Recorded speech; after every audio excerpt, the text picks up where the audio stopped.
Tollywood Sweety Anushka గతంలో yoga instructor గా పనిచేసింది. ఆమెకు ఫిట్నెస్ అంటే మహా ఇష్టం. టైం కలిసి రాక ఇప్పుడు బాగా లావైపోయింది. కానీ సహజంగా ఆమెకు తన దేహ సౌందర్యంపై మక్కువ ఎక్కువ. సైజ్ 0 చిత్రం కోసం కమిట్మెంట్ తో పనిచేయాలని భావించి స్వతహాగా లావైపోయిన అనుష్క ఆ తర్వాత ఆ సైజులు తగ్గించుకోలేక ఇబ్బందులు పడుతోంది.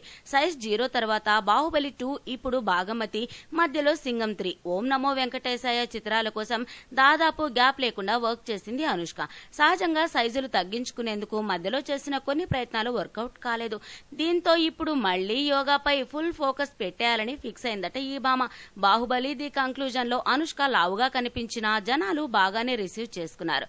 అయితే ఈ విషయాన్ని అనుష్క మాత్రం సీరియస్ గానే తీసుకుందని, అర్జెంటుగా కాకపోయినా తన కొలతలు తగ్గించుకోవాలని సీరియస్ డెసిషన్ తీసుకుందని తెలుస్తోంది. మళ్లీ తన పాత రూపం తనకు రావాలంటే యోగానే సాధనమని ఫిక్స్ అయిన అనుష్క శెట్టి అదే అంశంపై ఫోకస్ పెట్టనుందట. రోజు కొన్ని గంటల పాటు యోగ సాధన చేయడం ద్వారా మళ్లీ తన పూర్వ రూపాన్ని పొందాలని చూస్తోందట. ఇక సినిమాల విషయానికి వస్తే భాగమతి తర్వాత గౌతమ్ మీనన్ డైరెక్షన్ లో అనుష్క ఓ సినిమా చేయనుందనే టాక్ వినిపిస్తోంది.